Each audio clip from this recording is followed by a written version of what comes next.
of presumption of innocence in Brazil Constitution. In test, enforcing this rule would not be a problem, but because of a general system of appeals and the heavy caseload of Brazilian superior courts, powerful defendants used this law to manipulate the judicial process, initiating endless appeal proceedings to prevent their cases from ever reaching a conclusion and effectively avoiding accountability. Until recently, it was very common that no final decision was ever reached in complex criminal cases involving powerful defendants. Even cases with strong evidence or cases involving various serious criminal behavior, they never reach conclusions in Brazil. As a rule, wealthy and well-connected defendants in these cases never go to prison, despite the compelling evidence of their guilty. But, in a possible collateral effect of the investigation of Petrobras scandal, Brazil Supreme Court overruled this precedent, which allowed wealthy defendants to postpone indefinitely, through endless appeals, the execution of a prison sentence.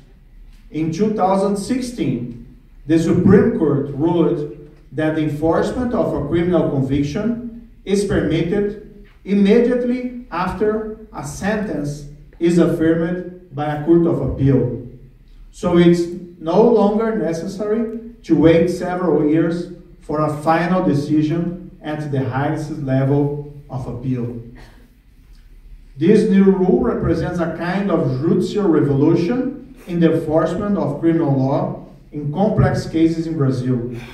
Its impact is already visible in several other cases involving corruption. With this new ruling, Brazil Supreme Court has clearly demonstrated that it fully understands the connection between systemic corruption and impunity.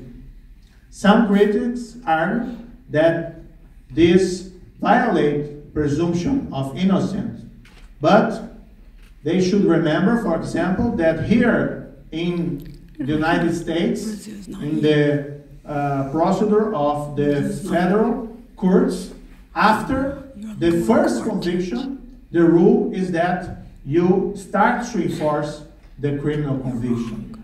The truth is that presumption of innocence is more related to the level of evidence needed to have a criminal conviction. And of course, a shield against pretrial detentions before the judgment, but not necessarily after the judgment.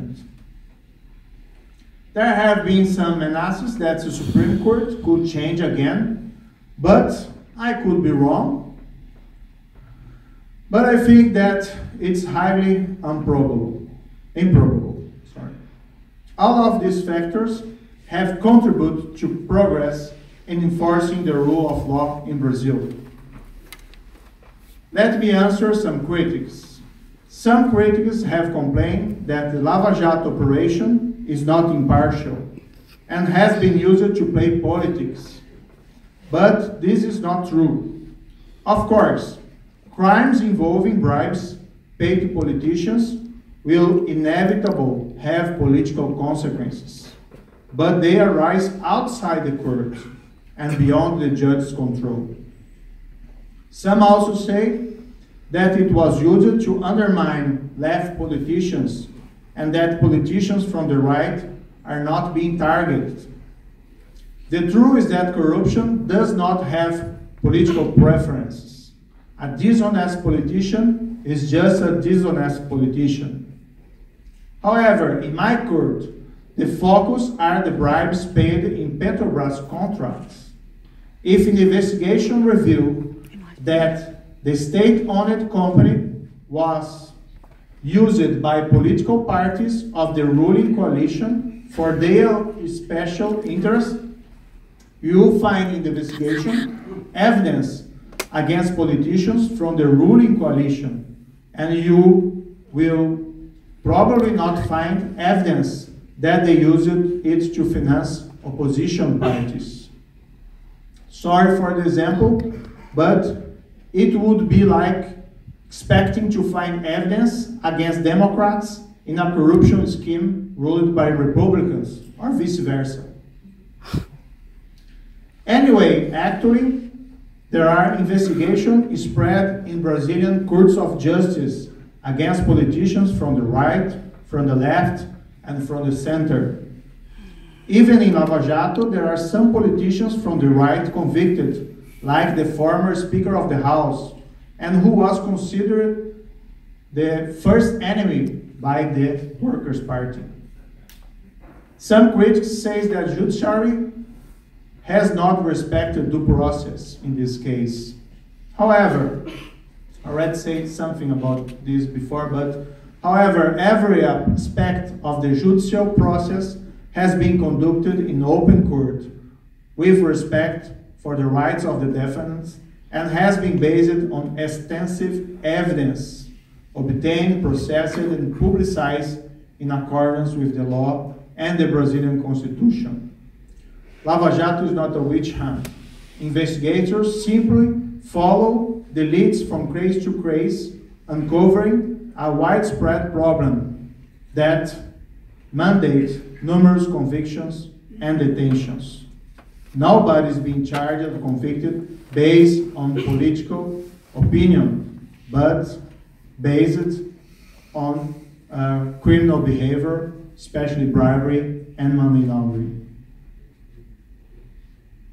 Coming to the end, it's possible to garner some lessons from Brazil's situation.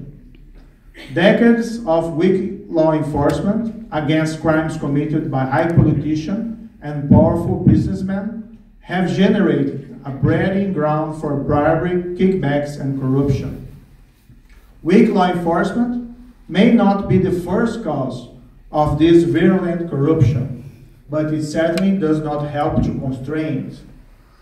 However, new realities have presented Brazil with an opportunity to face systemic corruption, to confront past failures, and set a new course for the future. The systemic corruption uncovered in Brazil is shameful, no doubt about that. But there is another way to look at this picture. The efforts of many Brazilians to fight the problem of corruption have brought these crimes to light.